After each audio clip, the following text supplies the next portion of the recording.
My name is Joshua Gibson, and you are listening to the Philosophical Weightlifting Podcast, a show dedicated to promoting a message of critical thinking as it pertains to strength training, nutrition, and well-being. This is done through interviews with experts, high-level athletes, coaches, and people heavily involved in strength sports and athletic development. Pull up a chair, grab a coffee, and let's get on to today's podcast.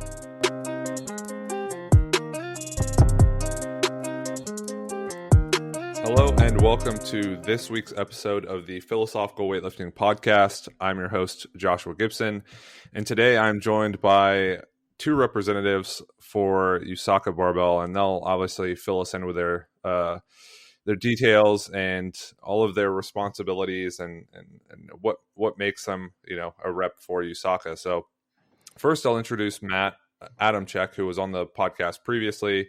Matt, how's it going? How are you doing today? That's good. That's doing great. Good. Just chipping away here at the holiday season, and figured this would be a fun episode to do because I'm working my ass off doing orders all the time for it. Yeah, and then so we're joined by Matt, and we're joined by Tassos. Tassos, maybe you could just tell people how you're doing too. Yeah, we are good here in Japan. So we are trying to catch up with some orders that have to be shipped out by the end of the year. So business is good, all good. Yeah, I think people would be interested because so we've spoken to people mostly in North America, and we've talked about how the pandemic has impacted them. But you being in Asia, how has the pandemic impacted your day-to-day life, and then also like just business operations on a day-to-day standpoint? Well, in Japan, the whole mask thing was already a culture before the pandemic. People were wearing masks all the time. And when people were coming to Japan from abroad, and they say, what's wrong with all these people? Why they are wearing masks? What they're afraid of? So, we don't have any quarantine stuff here. We don't have any prohibitions and stuff like this. So, actually, people, just you see the mayor, the governor of Tokyo going on TV and say, yeah, please stay at home, don't go out, just cool down a bit. And people just listen to her because she knows better. It's a whole culture thing different. I think we were like at limited capacity for like 2 weeks, and then it went right back to normal. Well, here, it was more like 2 months that everything kind of, they got scared because here in Japan, the sports business actually, it's more going through the government because there are very, very few private clubs. Most are clubs from schools, from universities, from the military. So everything goes through the government. So because of the pandemic, all these have stopped. So it was a couple of months that, it was pretty much dead, But now it's almost back to normal, which is good. And, there is no so much worry about the pandemic, actually, in Japan. People are taking it very calm. So, I'm just happy shipping is back to normal, semi-normal. Because for a while, like, we couldn't even do normal mail. Yeah. Well, that was a big problem, because of the pandemic. Shipping was delaying, and we don't have drivers, and we don't have ships, and it was frustrating, and because suddenly the market changed, and so many individual orders, so many people going to make home gyms and stuff, especially in USA. Suddenly we needed to ship equipment to USA every week instead of once a month that we had. So I was like in a constant, packing and then shipping and arranging for the next shipment and everything to get everything on time. We were putting stuff online and they were all sold out in 10 minutes or so. So it was pretty crazy. But business wise, it was what held the business out because the traditional way of doing business suddenly changed. But we were lucky enough that we were preparing our online shop and stuff just on time when pandemic came out. Yeah, we were launching the new product. Yeah. We had already planned on launching the new D Warrior bumpers at that time frame, and had it on for what, Toss? It was like 6 months to a year that we were going to have Yeah. that line. Yeah. And then it just all kind lined up, and we had a large supply, so that helped a ton. Okay. And I have a couple of questions, obviously, stemming from that with respect to how the change in the competitions are being held and how that will impact Uesaka. But before we get into that, maybe you guys can, quickly introduce yourselves as far as your background goes, and then how obviously you got involved with Uesaka. So Matt, maybe you can go first.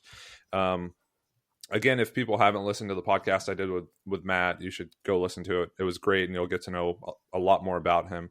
But you can quickly kind of go into your background and then how you got involved with Uesaka.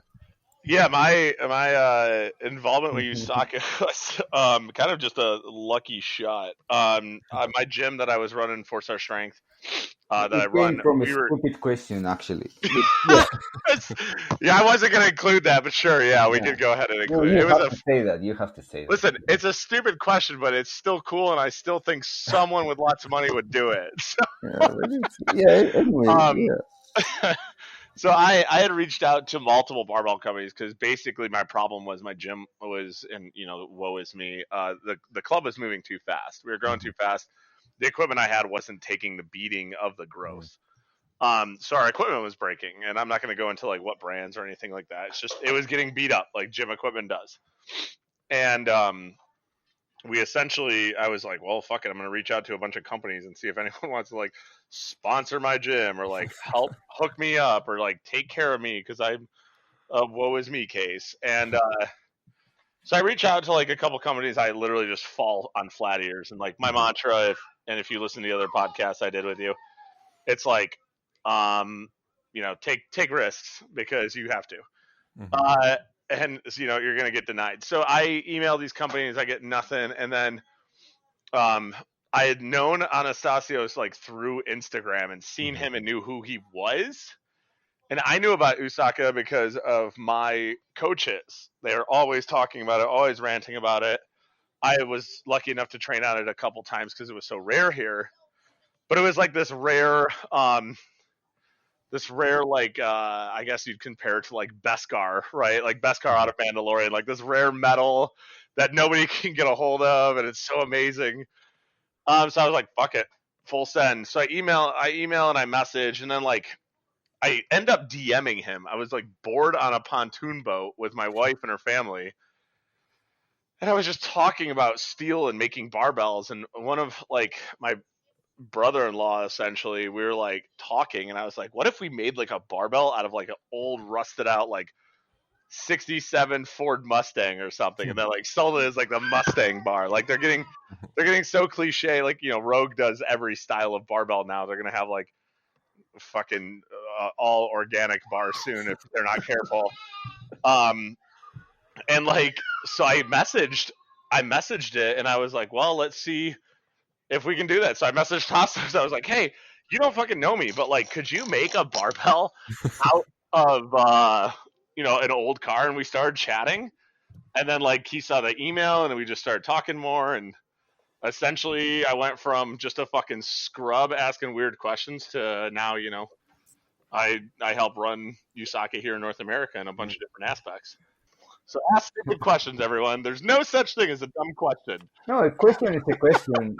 Even though it sounds stupid, it's a question. You still learn, Mm-hmm. I mean, obviously, Tassos, you're kind of, I guess, a step above Matt when it comes to the food chain at Uesaka. So how did you get, and if people can pick up on your accent, they'll tell that, it's not a kind of typical American accent. So maybe you can not even give us your background, where you're from, and then how you got involved with Uesaka into the, position you're at now, where you're in Japan, handling day-to-day operations. I'm originally Greek. I was You're originally Greek? In Athens? Yeah. What are you, Prince? You're formerly known as Greek? Yeah, I don't know. I don't even speak English. I can say it in Japanese if it's more correct, but So yeah, I was born and raised in Greece, and I was I started weightlifting when I was 12 or something because I was doing volleyball, but all the other kids were getting tall, but I didn't. So I thought I will do something that short people do. So I started weightlifting there, and it was just when weightlifting started getting pretty big, in Greece with Dimas and Kakhishvili and Leonidas and all these guys. And I was good enough. I was good enough there, so I joined national team and spent a lot of hours training with Piros and Kahi and Valerios and all the big guys back then. It was great for me.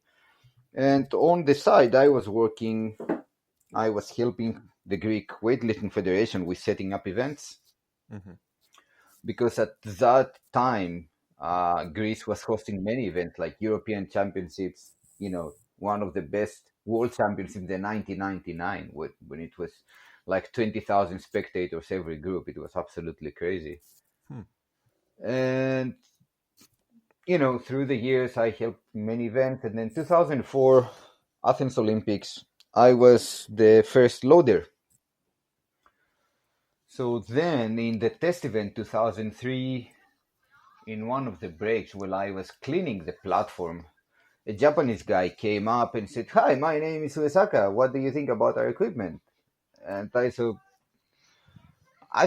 who the fuck is this guy? I'm here. Everybody's home. I'm alone cleaning, the floor, and he's in the mood for chat, and stuff. And then, I checked his accreditation. I saw that, he was saying the truth actually, and he was actually Tadamasa Uesaka, who is the owner of the company now. And that's how we started talking and stuff. And then next year on summer 2004 during Olympics, there was a problem with the plates because in Athens Olympics, the organizing committee asked to have the logo of the games on the bumpers, which was something that was first to do, ever. So they tried many ways. So they asked for a cheapest way. So they used some decals on.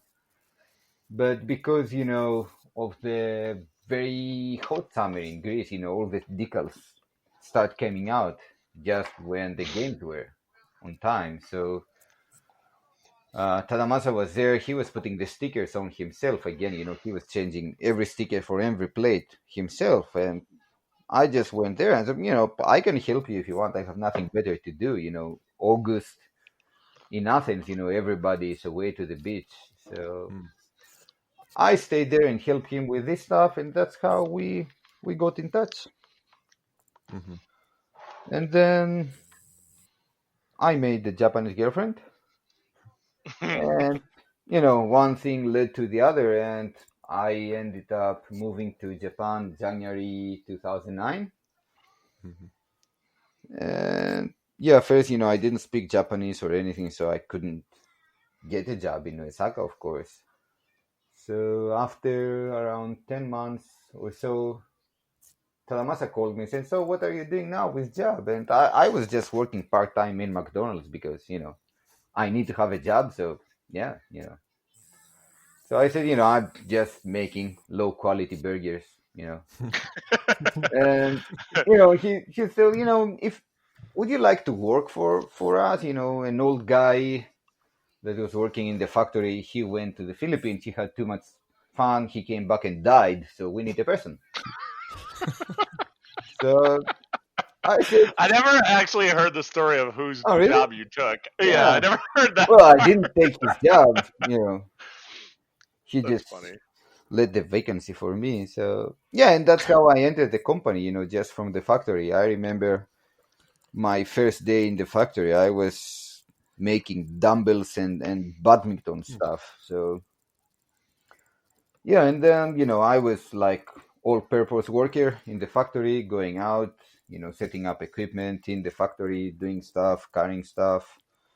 And now I'm international sales manager, and for a bit like a year and a half now, I'm the factory manager also. He's being And humble. He's basically second in the weightlifting part of the company. Don't be well, humble, Tasso. Well, yeah, it's like Tadamasa Uesaka, which is the owner, and then it's kind of me. Yeah, I guess what I didn't realize, just hearing that story, and Hmm. you kind of dated each event that happened. So you talked about the Olympics, Hmm. and then kind of getting involved, and then moving, and so you've been in the barbell business for over a decade now. Oh yeah, I'm now my 12th year in Uesaka starts, Hmm. but I'm in weightlifting. I'm 37 now, so for more than half of my life, actually, right? Hmm. Yeah, something I did. Yeah. Yeah, and I guess Greece Hmm. is obviously known for weightlifting with Hmm. again, like you said, Dimas and Hmm. Kakhishvili. What was that like? Training in a country with those guys, and then coming up in that, I guess, that like system, and then what kept you involved in weightlifting for this long?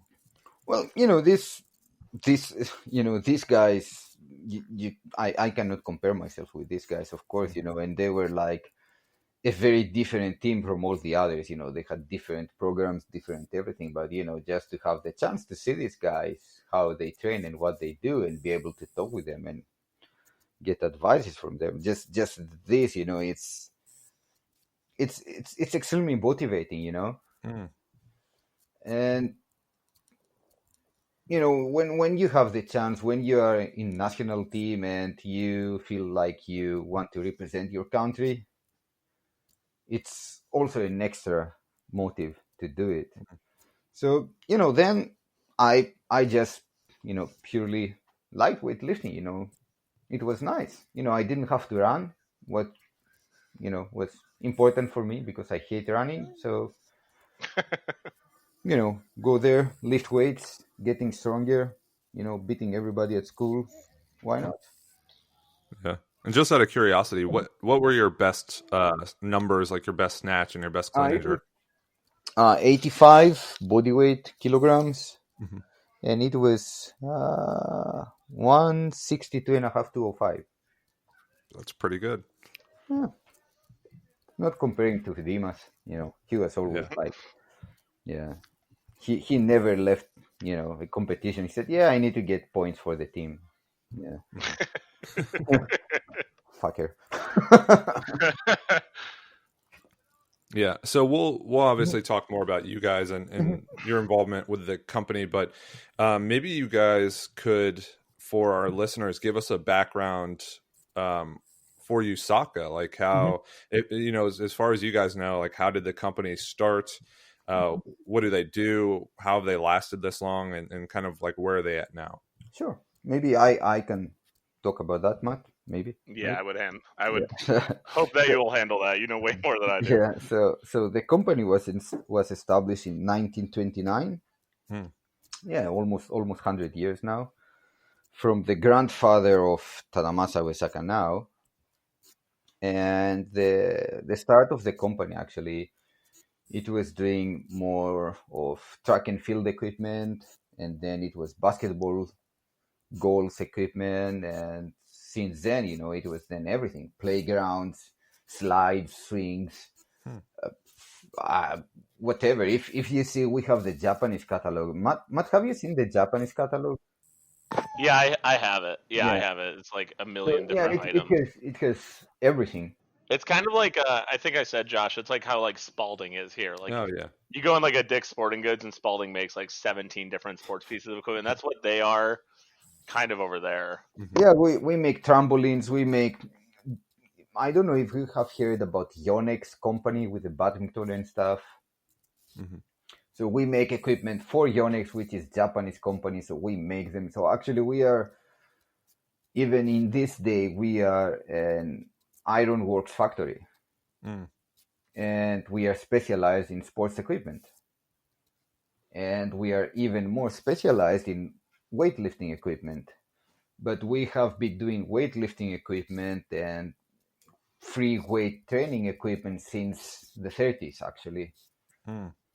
And then it became very official in 1964 Tokyo Olympics, and then since then IWS certifications and stuff started, so everything became much more official. But the the way we make our weightlifting equipment hasn't really changed, Hmm. especially the bar technique. The bar is mostly made by hand, it's handmade. So if except the sleeves that they are made in the CNC machine, the center part, the knurl part, is all made by hand. We take the steel rods, they are getting straightened by hand, by hammer actually. So it's pretty tough job. And then the knurling is made by hand lathe. So we there are easier ways to do it. There are cheaper ways to do it. We just don't want to do it the easiest and the cheapest way because we want to keep the things as they are because they have worked pretty well for us. So business wise, it was since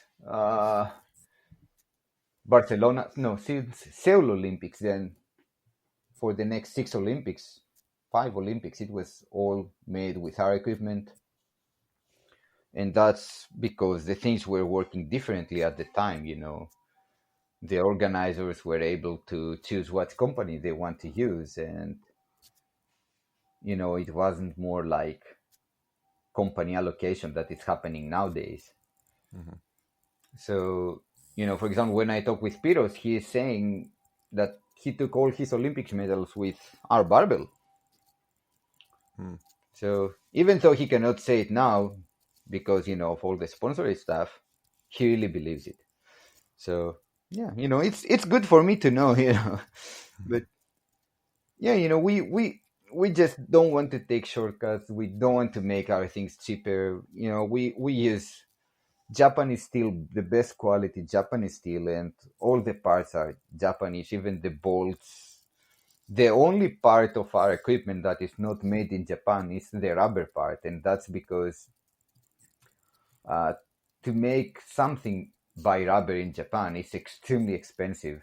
Hmm. So we have a factory in Taiwan that we are working with them for 24 years now. Hmm.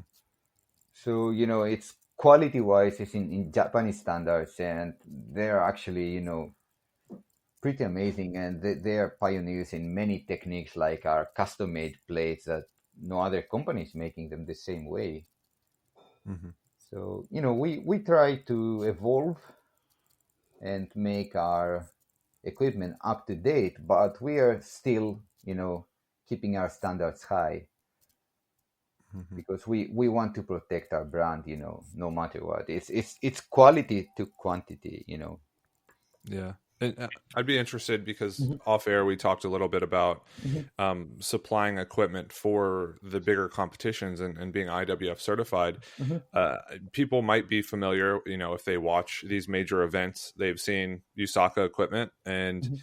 um, I'm sure they'd be interested in hearing the process of getting one IWF certified, but then two, well, I mean, what's that like actually supplying equipment for major competitions with the best in the world? And kind of like every time you supply a competition, your reputation is on the line, and that, if something goes wrong with the equipment, I Mhm. mean, there's no one else to blame, right? Well, we have nothing to worry about something going wrong, Hmm. because it's simple. If your equipment is it's not breaking, it won't break. If the collars are not falling apart, they will stay like this. Then the only thing you have to consider is the human factor. So Hmm. when we supply a competition, I always talk with the loaders and make sure they have used our equipment before, or if they haven't, I just make sure to show them how to use our collars and our outside lock system correctly, so they won't Hmm. get any confusion during the competition and delay the competition, or they have plates fall off the bar and stuff like this. So Yeah, then and like just bringing up the human error thing mhm, as my yeah. son freaks out. It's like putting together like the platforms. Hmm. Like that's another human error variable, but if you do it the right way, which is advised, there's no problem. And that's for any company, so Hmm. not just ours. Yeah, all companies, they have their instructions and some guidelines how to use them for the products to last more, but we don't Okay. really have anything because it's simple.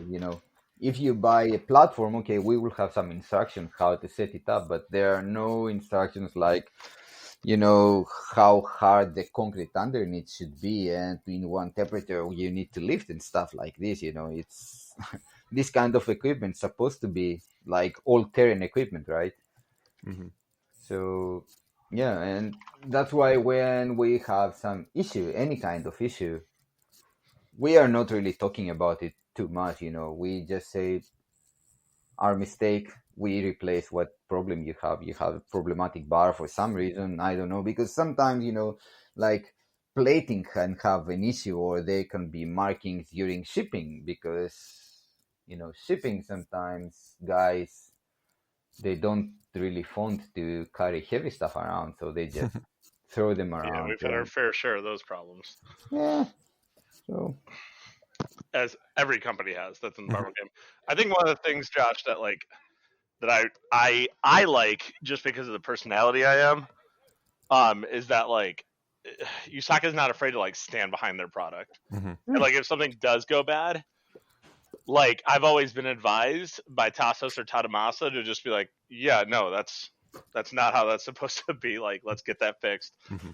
Let's get it swapped. We've the company like before my time has had like bad batches of bumpers. Like there's this batch that was like flaky, right? yeah, it was just the rubber was getting dry, because the rubber actually is like it's living organism, the whole time you're using it, so it will get drier and drier through the years, and Mm. maybe at some point it will crack. So we But have it was a never back like be band. shady about it. We like were very upfront about Yeah, it. We're like it's refunding people and stuff like we that. fucked up. We are very sorry. We will replace your equipment, and yeah, we are sorry about everything. So it's pretty simple. You don't want to blame the customer about everything, especially for something that it's not their mistake, right? Mhm. So Yeah, I just like the integrity the company has. It makes it really nice working for them. thank you. I don't have to throw shade. Well, you know how it is. Like some companies will sit there and be like, "Well, that's how it goes. Sorry," or they try to argue. Like I when I worked at the CrossFit gym. I won't say the brand, but like we ordered 20 barbells from this Mhm. CrossFit company, like CrossFit company equipment brand, and all 20 of the fucking barbells bent or warped after Mm. our first heavy deadlift day. Wow. And we sent it back to the company. We're like, "Hey guys, what's going on with this?" And they're like, "Oh, it shouldn't have done that. What were you guys doing?" And we're like, "Whoa, like what? Why are you blaming us first of all, and second of all, that's like replace our shit or give us our money back because this is ridiculous." Mhm. It was like an argument that lasted a month before they finally refunded us. Yeah, I don't remember, it was last January or so. We got a phone call from a school here in Japan. They said, yeah, finally one of our bars break, and I went there to check the bar, and the bar was made in 1988. And the first thing I Old as did is me. I showed the pictures and I sent them to Matt, and I told him put them online, because you know that's a bar that it was used in a school, that it was used every single day from many different people since 1988, and we have 2020, so it's Yeah, we show yeah. off I, our I, I equipment that want to breaks show this. I want because to it's show so this rare. because, yeah, I'm in the company over 10 years now, and I have seen maybe 4 bars in total that broke, and they are all like 25 years plus. Mhm. So, that shows something about the quality. Yeah, and I mean, obviously, to be around this long, you can't produce an inferior product, so there has to be something done right.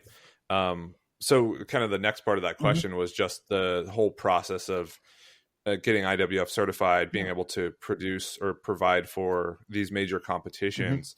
I mean, maybe you could run us through what the process of that is like, how stressful it is, if it is, Well, and it's not really stressful, especially these days, because big competitions are not real business. If you see it, Mhm. strictly business wise, make money wise, it's not real business.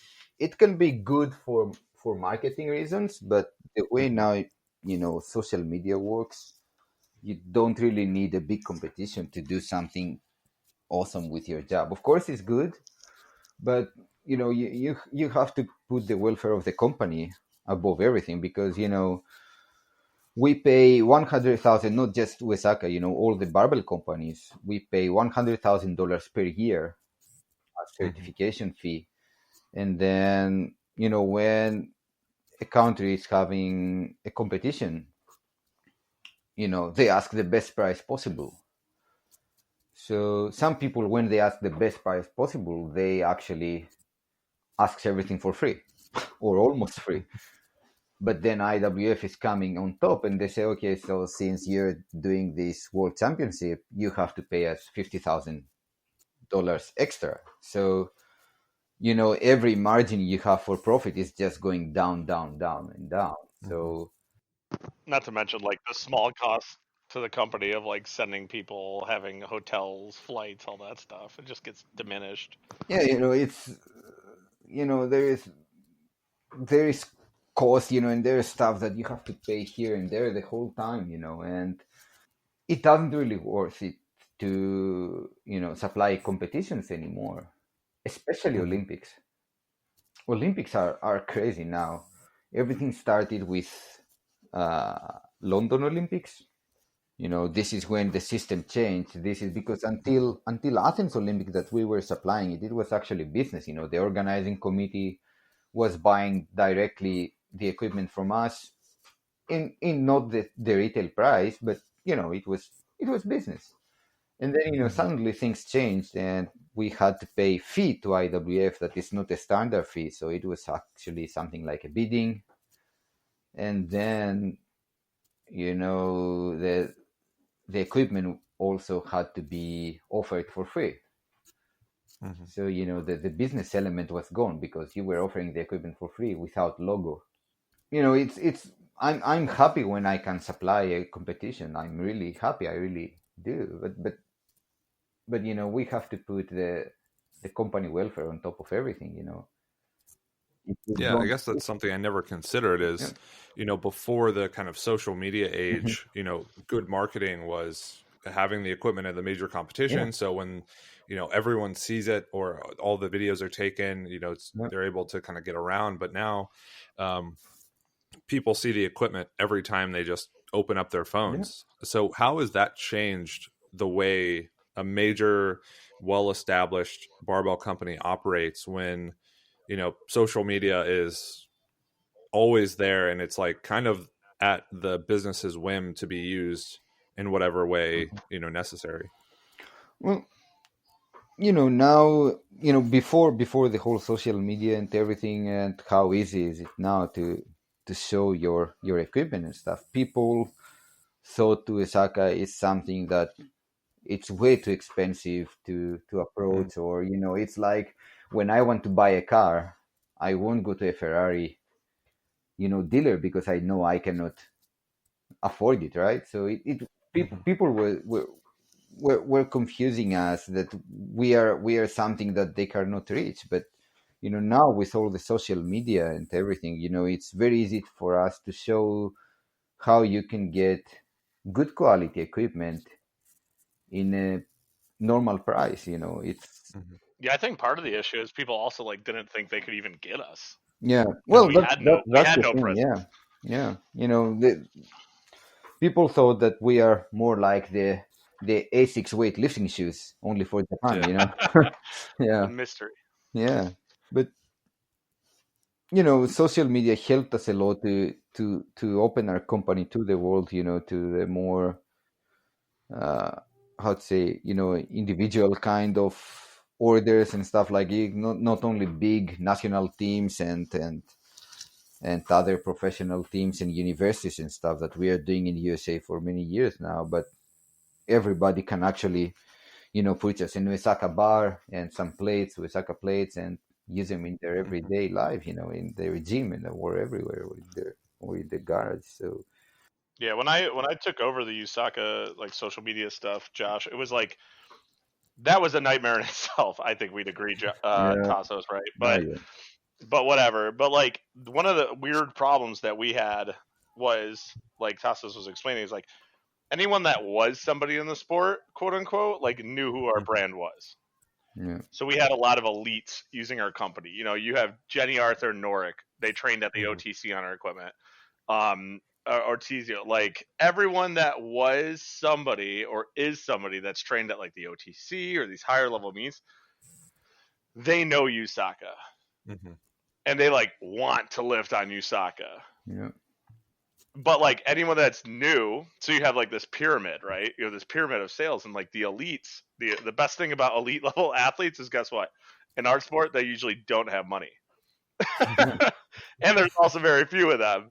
So you're like, I'm trying to like educate the newer people on the brand, because it's like, this is what everyone wants to work on. So I had this weird like upside down pyramid where like Rogue has like everyone that's a beginner, that's just the brand they go to because they're familiar with it. Whereas we have like all the elites want to lift on our equipment, but none of the new guys do. Yeah, They you just guys know don't know us. One guy asked me, "So you're a new company?" I say, "Yeah, pretty new."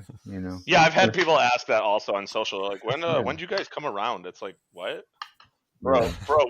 We were doing weightlifting before it was cool. There are many things that all the companies are using now that actually, Uesaka started, like, the two hubs center part for the plates. It's something we did first time in Seoul Olympics.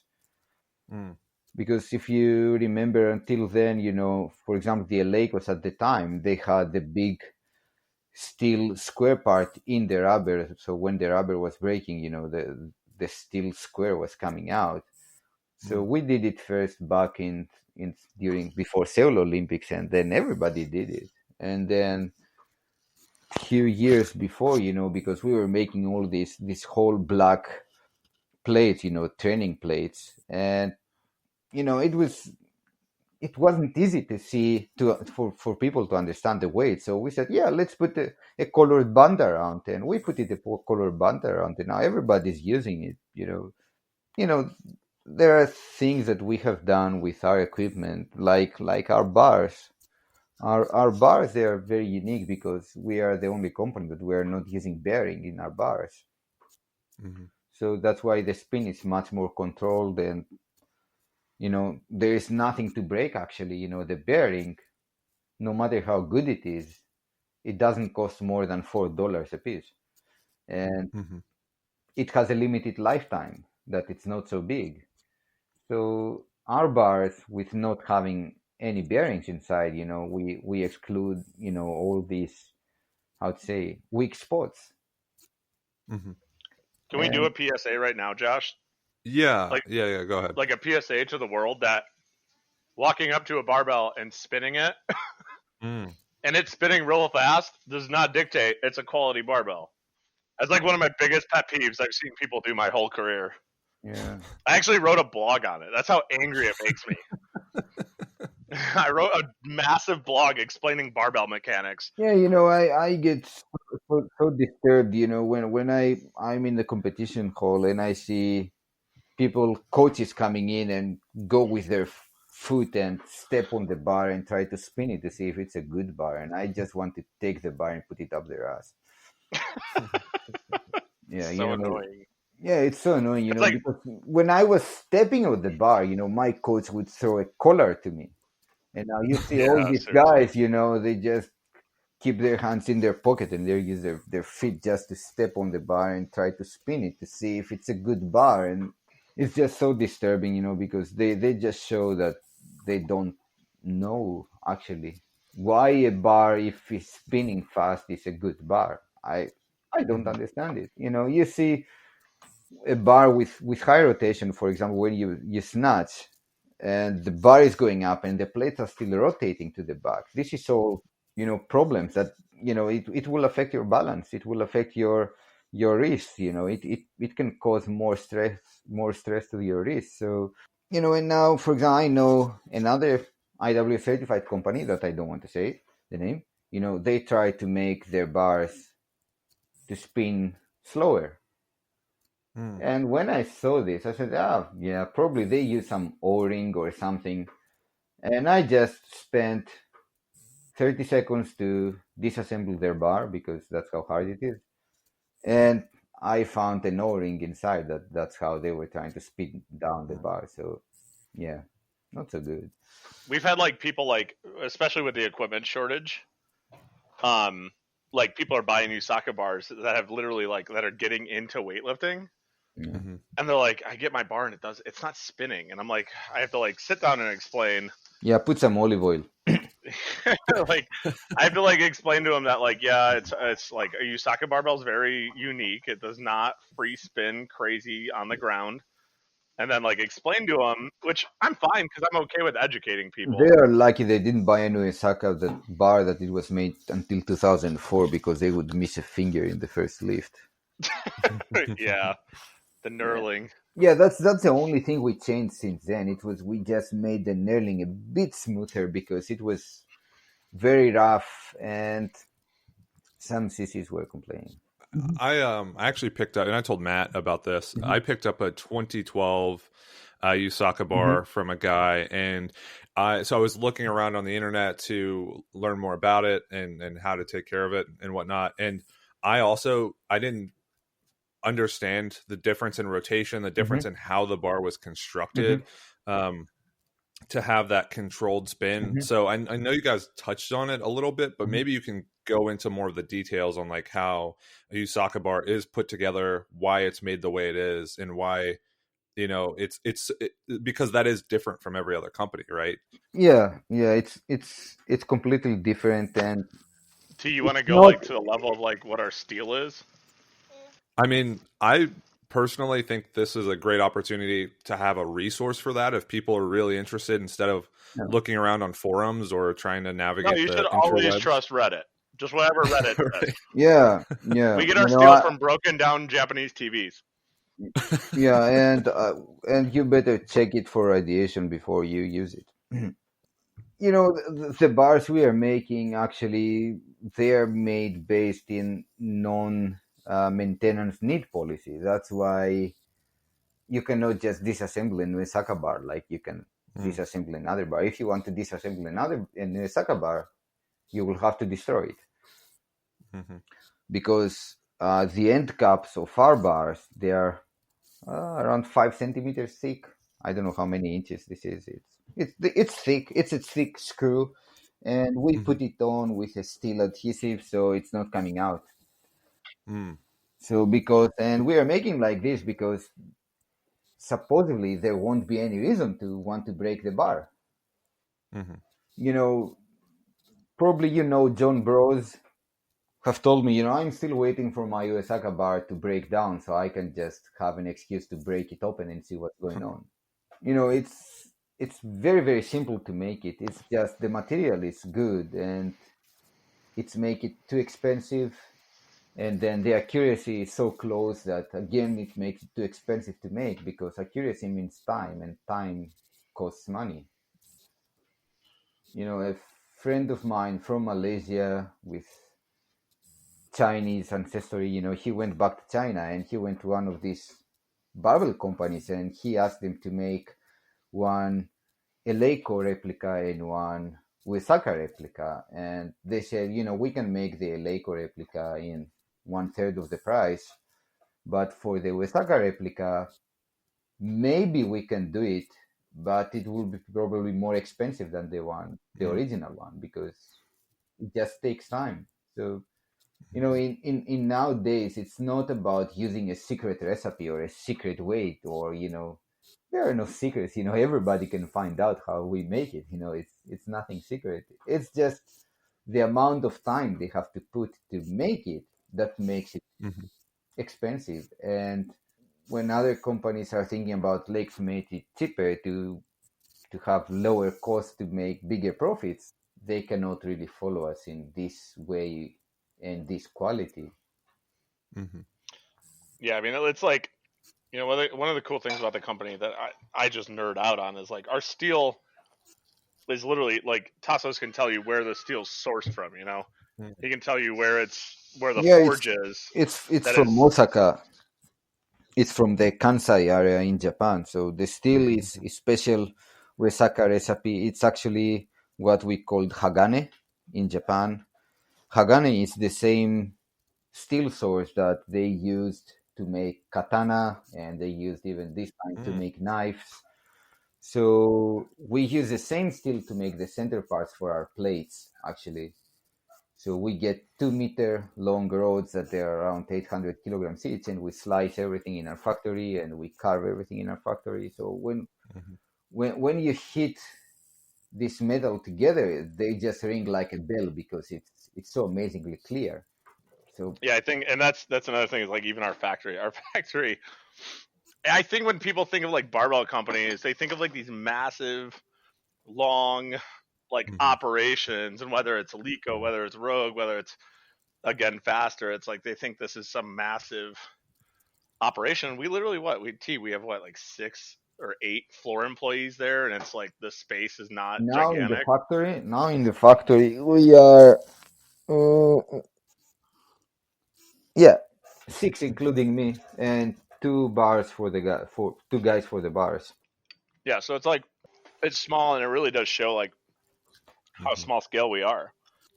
But like, we can source our metal, we can talk about where it's made, we can see the process from the very beginning when it's pulled out of the ground. And if something fucked up, it's easy to find who fucked up. Especially now that we are putting younger guys in our factory, because when I get in the company 10, 11, 12 years ago, the carpenter we have in the factory was 87 years old. Wow. So, gradually we got new people in. So now I'm telling to the new guys, if something goes wrong, blame me, because, you know, I can do something with it. But yeah, it's just 6 people, that's all. And we don't have to make only, weightlifting equipment. Today we just shipped a big ass boxing ring. So Mhm.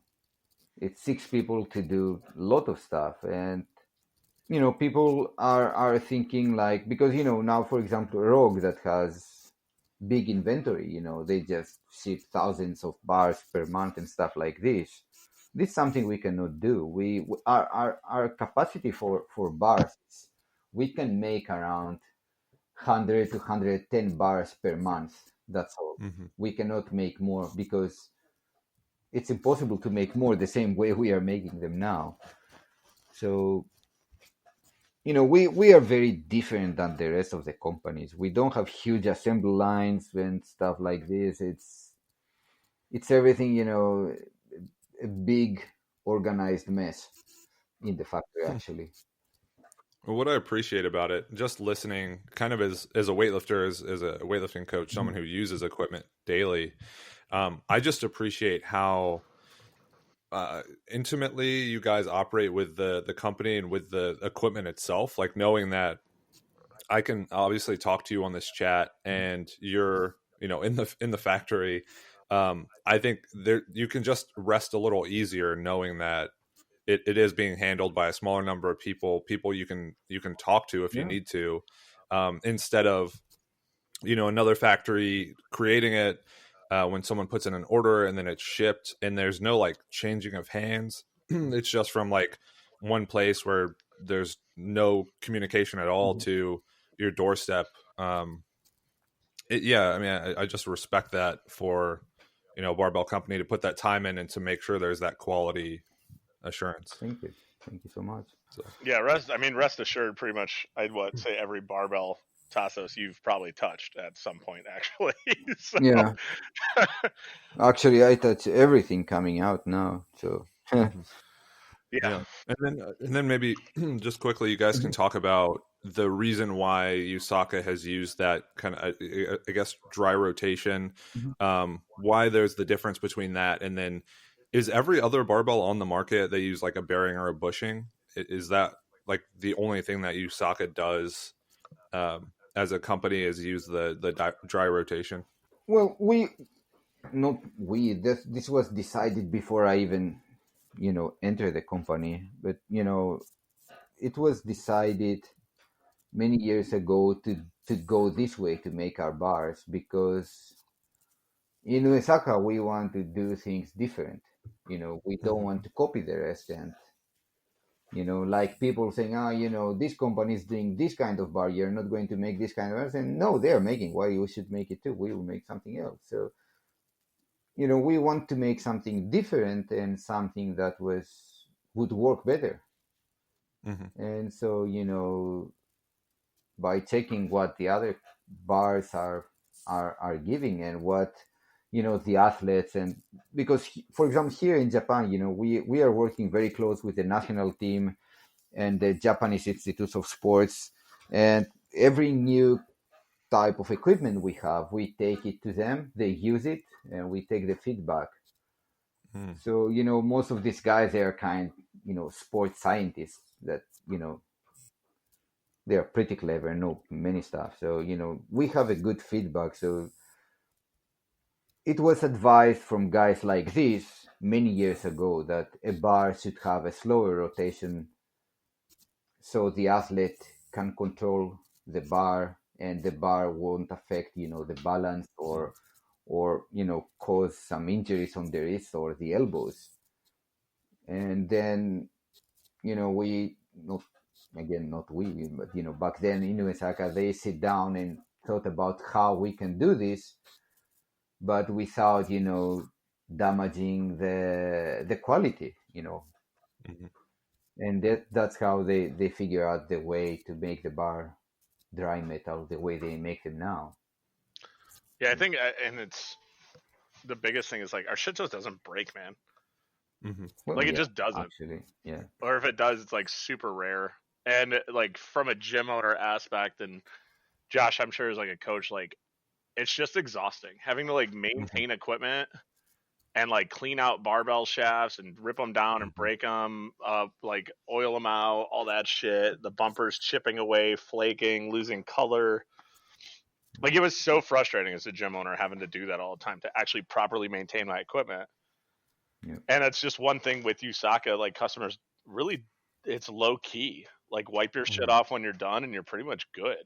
And that's, I think, honestly, I hate to say it, but it's like one of the things that makes us unique. Our shit doesn't Right. break. Like, it's gonna be that way, but Well, the thing is, too, is as a coach, and I luckily I'm not a gym owner, and I don't have the stress of that. But you want to minimize the things you have to worry about, Yeah. and having to worry about equipment along with taking care of everyone in the gym and all of the other responsibilities. It is nice to just invest your money in something that again won't break, doesn't. For example, we have barbells where the end caps will just pop off. I mean, literally nothing. Like people just lift with them, and the end caps just fly off the bar. yeah, and that shouldn't happen. It's just really shouldn't irritating. happen. Yeah. No, not really. Yeah. It's like my background's military, and it's like the equivalent of like you're firing your weapon and the magazine falls out. That's how I consider that. Like it just should Right. not happen. It's irresponsible building. It's not enough product testing, and it's at the end of the day, it's embarrassing for the company. Yeah, and the thing is, they just don't care. Probably Yeah. that's the reason, because I care about sending good equipment out, because I know if there is a problem, then all the emails will come to me and I will have to answer to people, and I just hate it. So I just make sure things go out without any issues, so I will save myself from all this drama later. So I think it makes sense, right? Yeah. I mean, is there a reason why Uesaka hasn't? And is it just keeping the quality up? Is why there hasn't been this like massive expansion with, different equipment or more people or making it because Rogue is massive and people are so far removed from what's happening. Yeah. I actually know someone at Rogue who works customer service, and I can kind of ask him about the equipment, what's going on, what's going wrong, and I can chat with him. But like he's so far removed from the top of the food chain. But then I can talk to you, and you say you get all the emails from the people who are upset. Oh yeah, and I'm getting some extra from Matt. So Yeah, I like to annoy him also yeah, when I can't answer something. here Uesaka is a family business. Now it's the third generation. I'm the first non-Japanese working in Uesaka. Actually, I'm the first and only. So it's a very very tight business company, and we like it like this. We are not going for the big dollars, and just sell thousands of bars per month and just lose control about everything. We like to have the control of what we are sending to the people. Yeah, we're actually a small business. If you Yeah, actually look at by definition, Uesaka is a small by business. definition, we're a small business. We're a small business that we just make good things that people like it, and we are happy about it. But again, we cannot force people to buy our equipment, spend more money and buy Uesaka, or I cannot convince everybody to like our bars, because I'm saying that bars are like women. Not every guy likes the same women. Right. It's you like it, yeah. You don't like it, yeah. Okay, Or guys for girls. Let's just be clear. Or Yeah, whoever, Yeah. for whoever. yeah. Or guys for guys. I don't know. Yeah. It's Very true. 2020. There's a barbell for everyone. No problem. Yeah. I So, think it's I think it's also just like we don't need to. That's the other thing is like, yeah. and this is a No. little bit more personal, but like I recently made the decision to like downsize my gym just because of some life stuff and like things that were going on and what I needed to do for myself to maintain the quality that I wanted to represent for my business. Mm. And like Tadamasa, the owner, who I really don't communicate that much with, he like found out from Tassos that I had done this and was going through this, and he actually emailed me himself and was like, as somebody that's been, and Tassos, I don't even know if I told you he emailed me, but like, Yeah.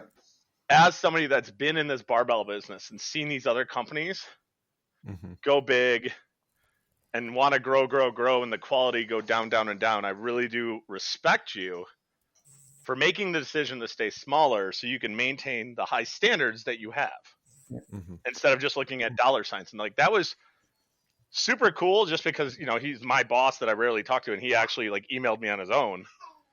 But on the same sense, it was like he's done a business for a while. Yeah. And he like saw what I was doing and understood it. And that's the thought process behind the company. Yeah. And even with projects, and I'll shut up after this, T, but like no, even with projects that we're working on, like getting a laser, for example, and Tassos can talk about that, to do like different things, that's not to bring us up to we can make 500 barbells a month. It's to update our processes. And that's not even for the bars. That's for like squat racks. we don't want to become a faceless company. It's that easy. For example, 29th is the last day at work. I will do barbecue for everybody in the company. And when I'm saying for everybody, we are 12 people, so easy. But we like it like this. We are just a family. We can get in a car and go everywhere all together. It's a nice thing. And what Matt said now about the laser machine, we are going to get a big ass laser machine that it's pretty expensive piece of machinery. It's around $500,000, but it will help us update our equipment and do stuff that I really want to do and I cannot do because now everything is cut by hand, weld by hand, and when we ask for laser cut parts somewhere else, the cost goes 3 times up just because it's Japan. So we said, fuck you, we buy our own laser cut machine. So yeah, we expect to do many cool stuff and in the same quality standards and hopefully in better price for everybody, because it's the thing is when we make something in the lower kind of quality that we are making our competition stuff. For example, the D Warrior series plate that we are making now. It would have been very easy to sell them more expensive just because they have the Uesaka brand. But it's not what we wanted to do. We wanted to do something more approachable, to everybody too. So everybody can get an Uesaka barbell set and be able to train and understand the difference why Uesaka is in a higher price range. Yeah, we are not just trying to make a lot of money. We are just trying to be a good business. Yeah, I would like if you guys could go into, because you have obviously, released the D Warrior Mhm. series and then also the puzzle platform. Mhm. So just as far as like Yeah. newer equipment that's coming out or changes that have been made. So, the D Warrior plates, the difference is that makes it actually cheaper is the main difference is the center part. The center part, it's not a steel part, it's a cast metal part. That drops the price, radically. I'd say quality wise, it's maybe better than some IWS certified equipment in the market. Mhm. So it's not that because it's cast metal, it will break and destroy it and anything. Cast metal is as hard as steel. The thing with cast metal is that it's not as accurate milled as the steel. What's So the other thing, right? Is it's the University series basically just yeah, updated, right? yeah. So like that's right, Tassos? Mm-hmm. Yeah, so we've basically taken a plate that we are already successful Mhm. and is like at the OTC and like other places already in the United States. We took a plate, we just updated it, like the Mhm. design. So we've already ran this plate series through just at a time when we weren't popular. Mm-hmm. We Yeah, weren't cool. It yeah, wasn't cool to be Uesaka, yeah. so we're But, just basically rerunning it. Mhm. and and the puzzle style platform we make. So this platform was also developed by our factory, our rubber factory in Taiwan. We wanted to make a platform that is kind of compact, easy to break down, Mhm. take it, somewhere, have a competition or bring it back, or if you have it in your garage, you can just get your car on top of it, then run it over. It won't be any problem with it, and it would also, kind of absorb uh, sound and vibration. Mhm. In some percent that's it's not so radical now, but we are developing now and another kind of platform. It will be more expensive, but all these sound and vibration issues will be just gone. Zero Mhm. vibration and stuff. They'll be mute to make a pun Yeah, out of it. yeah, the new platform. And a new thing that we are developing now and we want to get in the market, hopefully until spring. It's new pulling blocks. This is what I'm excited about, Josh, is these. Mhm. We have our pulling blocks now that they're made from wood. We are making them like this for nearly 60 years now, actually. But it's too hard to find the material anymore. And the guy Mhm. that he's making them now, he's 74. Mhm. So I'm not sure if he will be around to make them for much longer. So we are going to make this from rubber, but with an additional cushion in the between of the rubber layers that again it will dump the sound and the vibration. Mhm. So now we are in a stage now that it's almost done and we just need to test it and everything to make sure it will be a good product for the market and it won't Mhm. cause us any trouble, of course. Yeah, everything, especially on the weightlifting equipment, because I have some experience from weightlifting. I'm always thinking, what we can do to make the weightlifting training experience easier, Mhm. easier and safe, of course.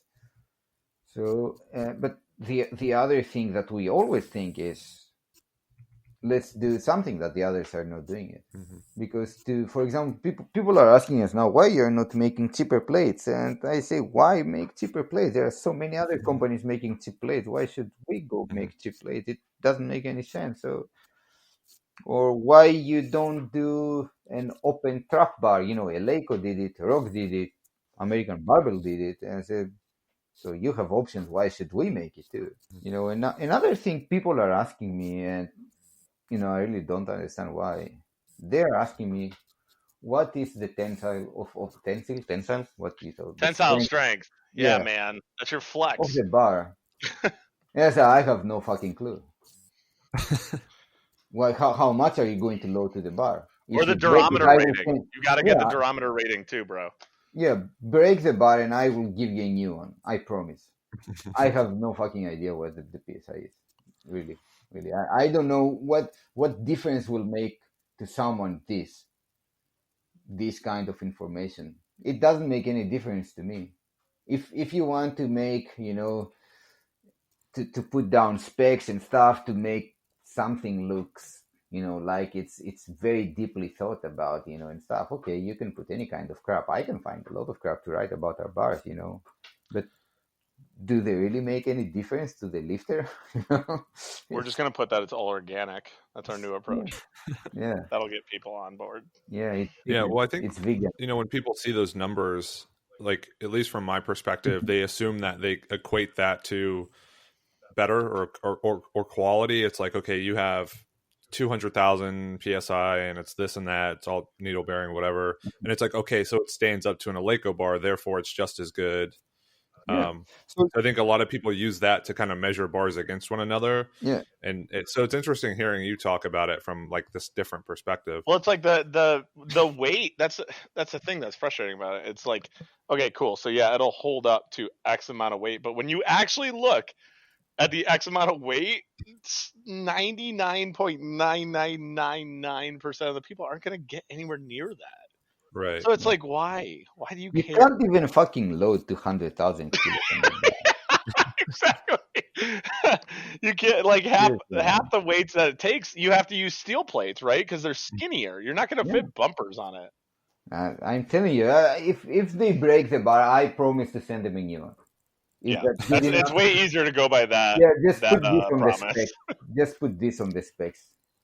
PSI, I don't give a fuck. Break our shit, we'll give you a free one. Yeah, that. Actually, that's what we are doing now, Yeah. right? If Yeah, they essentially. break a bar, they say, yeah, I have a bar for years and it broke.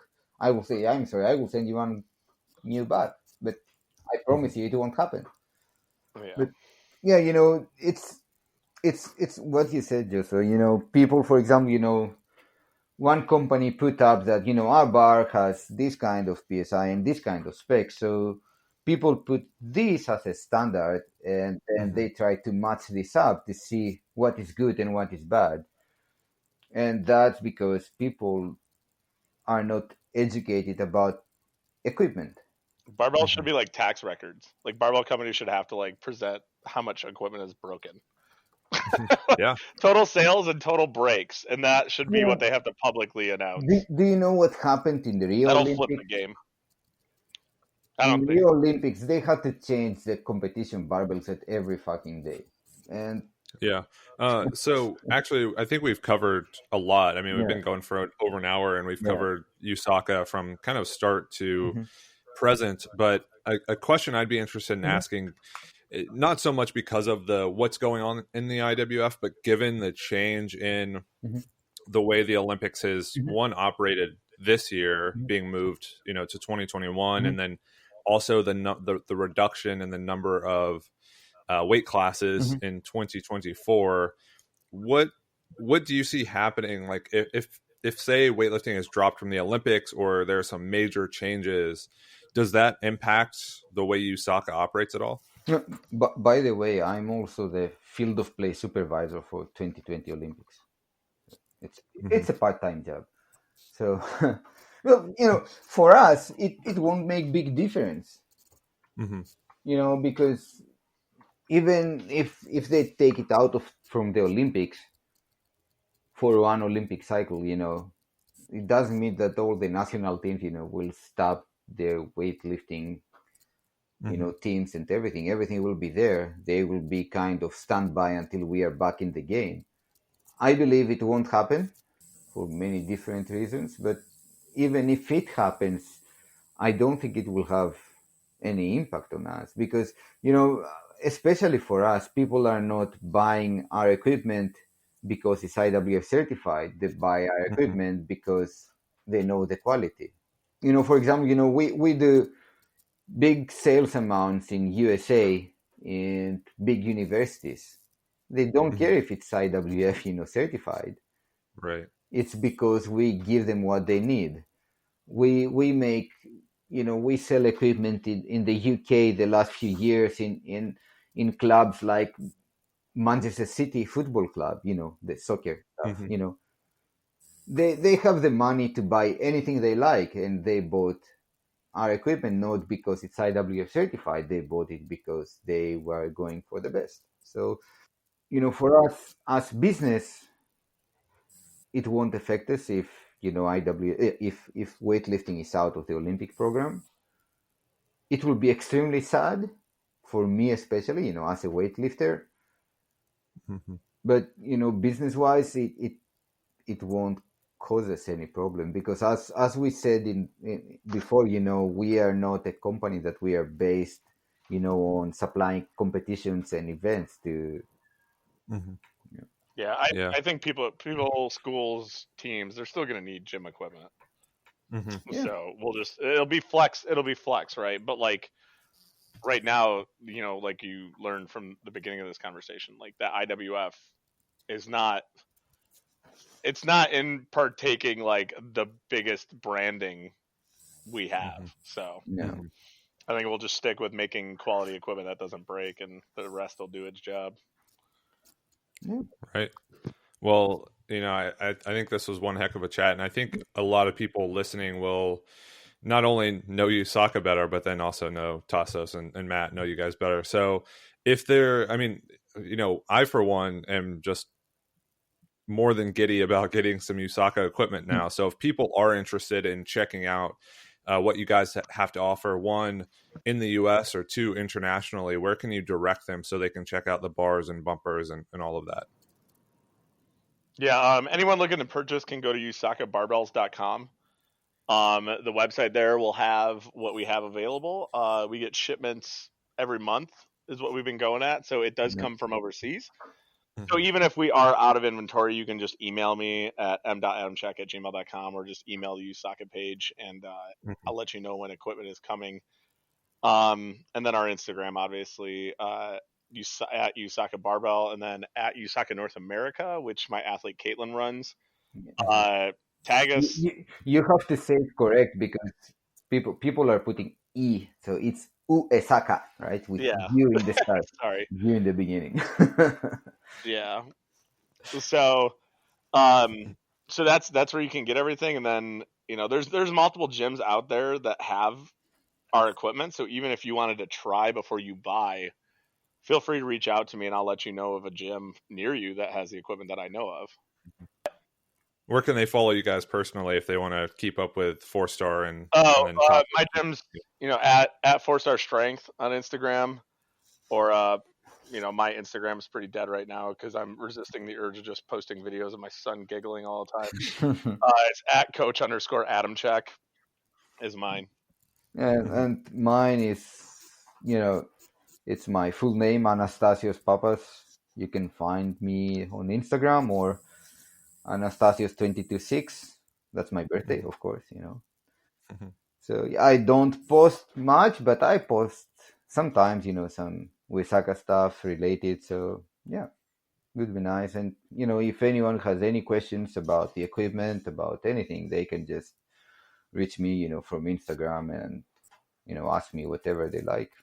Yeah, awesome. So guys and gals, if you're listening and you're interested in checking any of that out, the equipment or following them on Instagram, please go do that. This was an excellent episode. So thanks for tuning in to this week's episode of the podcast, and we will catch you guys next time.